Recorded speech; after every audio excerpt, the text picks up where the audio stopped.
آپ صلی اللہ علیہ وآلہ وسلم نے ارشاد فرمایا کہ اس سے پہلے جیسوں سے اگر ساری دنیا بھر جائے تو ان سب سے یہ شخص بہتر ہوگا۔ مطلب یہ ہے کہ محض دنیاوی شرافت اللہ کے جہاں کچھ بھی وقت نہیں رکھتی۔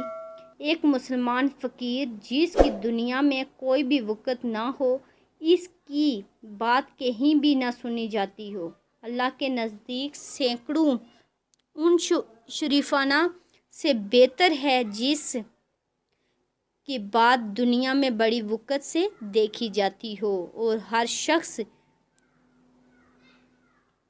ان کی بات سننے اور ماننے کو تیار ہو، لیکن اللہ کے جہاں اس کی کوئی وقت نہ ہو۔ دنیا کا قیام ہی اللہ والوں کی برکت سے ہے۔ یہ تو حدیث میں خود موجود ہے کہ جس دن دنیا میں اللہ کا نام لینے والا نہ رہے گا، قیامت آ جائے گی اور دنیا کا وجود ہی ختم ہو جائے گا۔